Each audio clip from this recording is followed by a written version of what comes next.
आज सुलेमान शहबाज साहब जो कि शहबाज शरीफ साहब वज़ीर आज़म के बेटे हैं, वो कह रहे हैं रीइमेजिनिंग तोशा खाना, यानी जो आपका रीइमेजिनिंग पाकिस्तान है उसके ऊपर तंज कर रहे हैं, मजाक उड़ा रहे हैं आपके ताइफ की तफसीलात आने के बाद।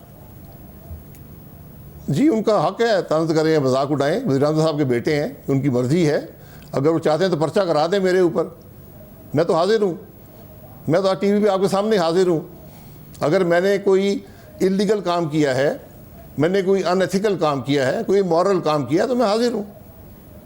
मगर भाई साहब, इससे जो दरारें पड़ गई हैं और फासले पैदा हो गए हैं आपके और आपकी पार्टी के दरमियान, वो समझ में आते हैं कि सुलेमान शहबाज साहब आपका के ऊपर तंज कर रहे हैं पब्लिकली ट्वीट करके, तो यानी कि नून लीग में आपका सफ़र अब तकरीबन ख़त्म समझा जाए?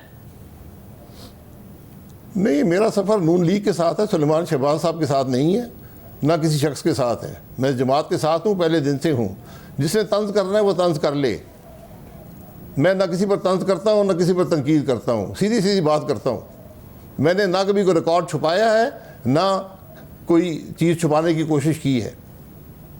तो भाई साहब, जो अगली जनरेशन है उसमें चाहे मरियम नवाज़ साहिबा हों, फिर सुलेमान शहबाज साहब का ट्वीट आ गया, और शरीफ ख़ानदान की रिवायत तो लगती नहीं है ये कि वो शरीफ ख़ानदान से बाहर कोई किसी को पार्टी की सदारत मिले या पार्टी की सरबराही मिले, चाहे वो आप हो या कोई और हो। तो अगर आपकी अगली जनरेशन से बन नहीं रही है तो आपका सफ़र तकरीबन तमाम हो रहा है नून लीग में। नहीं, मैंने कहा कि मेरा ताल्लुक़ किसी जनरेशन से नहीं है, एक जमात से है। उस जमात के अंदर जो वर्कर है, जो वोटर है, उससे है। तो मैं तो आम MNA के तौर पे रहने को, मैंने कभी ना किसी ओहदे की तलबगार हूँ, ना किसी पार्टी पोजीशन का तलबगार हूँ। मैं तो सियासत इसलिए करता हूँ कि जो कंट्रीब्यूट कर सकूँ इस मुल्क के लिए वो करूँ। मतलब मगर आपकी जमात कितनी जमात है, कितनी जमहूरी है कि चीफ मिनिस्टर पंजाब, वज़ीर आज़म, पार्टी की सदारत ख़ानदान से बाहर ये जाने नहीं देते हैं जब हालात साजगार नज़र आ रहे हों, तो फिर आपकी जमात कितनी बड़ी जमात और कितनी जमहूरी है कि जिसमें ये समझा जाए कि अब कोई मुस्तकबिल रह गया है? देखिए, मुस्तकबिल अशख़ास से या नई जनरेशन से नहीं होता।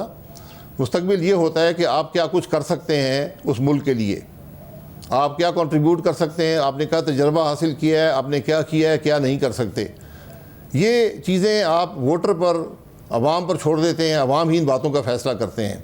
अगर कोई नई जनरेशन आई है, उसका फ़ैसला भी अवाम ही करेंगे कि क्या वो काबिल कबूल है, क्या वो पसंद करते हैं कि जनरेशन आए, एक नई जनरेशन आए। ये बातें अवाम पर छोड़ देनी चाहिए। अच्छा, मगर आपकी जमात की तरफ से जो मामला है वो ये है कि मिफ्ता इस्माइल को भी वज़ीर ख़जाना तो बनाया था, हटा दिया तो वो खिलाफ हो गए, आपको वज़ीर आज़म बनाया गया था। अब अगर शहबाज शरीफ साहब हैं तो आप एक अलग राह देख रहे हैं। पार्टी के अंदर से ये गिला दुरुस्त है आप पर और मिफ्ता इस्माइल पर? नहीं, ये ऐसा गिला अगर है तो बिल्कुल दुरुस्त नहीं है। मैंने हमेशा जमात के लिए काम किया है, इसी जमात ने मुझे वज़ीर आज़म बनाया है और मैंने उस पोजीशन को भी निभाया है। जो मुझे इजाफी ज़िम्मेदारी कभी जमात ने दी उसको भी निभाया है। लेकिन मैं हमेशा सच और हक़ की बात करना मेरी ज़िम्मेदारी है। अगर मैं वो पूरी नहीं करूँगा, मैंने कभी जमात पर खुल्लम खुला तनकीद नहीं की, ना करनी चाहिए। अगर आपने तनकीद करनी है तो जमात के फोरम्स के अंदर करें, और वहाँ पर बात करना मेरा हक़ है और मैंने हमेशा किया है।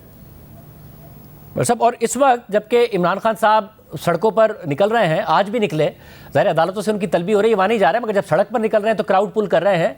आपकी जमात उनका मुकाबला कर सकती है इलेक्शन में नवाज शरीफ साहब के आए बगैर इस तरीके से?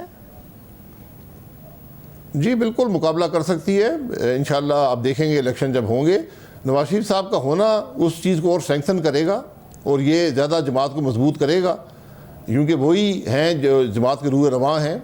वोटर और वर्कर उनसे आइडेंटिफाई करता है, तो उनका मौजूद होना यकीनन जमात को तक़वियत देगा।